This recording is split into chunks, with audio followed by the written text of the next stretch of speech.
ಎಲ್ಲರಿಗೂ ನಮಸ್ಕಾರ. ನಾವು ಇವತ್ತು ಭಾಳ ಟೇಸ್ಟಿಯಾಗಿರುವಂಥ ಕಡ್ಲಿ ಚಟ್ನಿ ಮಾಡೋದು ಹೆಂಗೆ ಅನ್ನೋದು ಹೇಳ್ಕೊಡ್ತೀನೋ. ಅದಕ್ಕೆ ನೆನೆಸಿದ ಕಡ್ಲಿ ಬೇಳೆ ತೊಗೊಂಡು ನೀವು 2 ತಾಸು ನೆನೆಬೋದು, 3 ತಾಸು ನೆನೆದ್ರೂ ತೀರಾ ಟೇಸ್ಟ್ ಬರ್ತೈತಿ. ಆದ್ರೆ ನೋಡ್ರಿ, ಈ ಥರ ಕಡ್ಲಿ ಬೇಳೆನ ಪೂರ್ತಿ ನೆನಿಬೇಕವು. ಹಿಂಗೆ ಹಿಚ್ಕಿದ್ರೆ ಕಾಳು ಒಡಿಬೇಕದು ಬೇಳೆ. ಈ ಥರ ಆಗ್ಬೇಕು ನೋಡ್ರಿ. ಹಿಂಗೆ ಇರುವಂಥ ಕಡ್ಲಿ ಬೇಳೆಯನ್ನು ನೆನೆಸಿದ್ದನ್ನು ತೊಗೊಂಡನಿ. ಇದನ್ನೇನು ತೊಳೆದು ಸ್ವಚ್ಛಾಗಿ ತೊಗೊಂಡನಿ.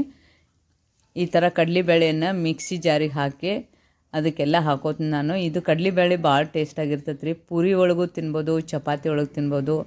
ಈ ಸ್ವೀಟ್ಸ್ ಎಲ್ಲ ಮಾಡಿರ್ತೀವಲ್ಲ ರೀ, ಹುಗ್ಗಿ ಮತ್ತು ಹೋಳ್ಗೆ ಮಾಡಿದಾಗ ಅದು ಭಾಳ ಅಂದ್ರೆ ಟೇಸ್ಟಿಯಾಗಿರ್ತೈತಿ. ಇದನ್ನು ಬಾಡಿಸ್ಕೊಳಕಂಥೇಳಿ ಚಟ್ನಿ ಭಾಳ ಟೇಸ್ಟಾಗಿರ್ತೈತಿ. ಅದಕ್ಕೆ ಜೀರಿಗೆ ಹಾಕ್ಕೊಳಕ್ತೀನಿ, ಉಪ್ಪು, ಜೀರಿಗೆ, ಸ್ವಲ್ಪ ಅಜ್ವಾನ, ಹಸಿ ಮೆಣಸಿನ್ಕಾಯಿ ಇವೆಲ್ಲ ಹಾಕ್ಕೋಬೇಕಾಗ್ತದೆ ರೀ.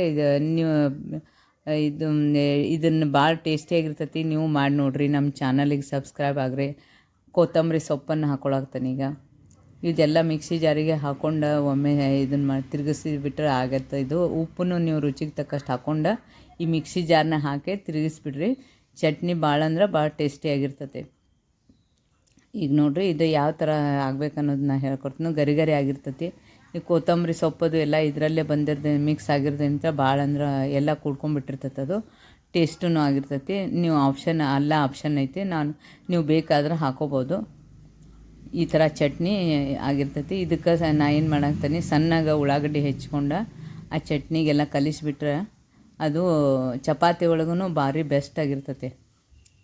ಪಾಯಸ ಮತ್ತು ಹೋಳಿಗೆ ಮಾಡಿದಾಗ ಈ ಚಟ್ನಿ ಅಂತೂ ತಿಂದ್ರೆ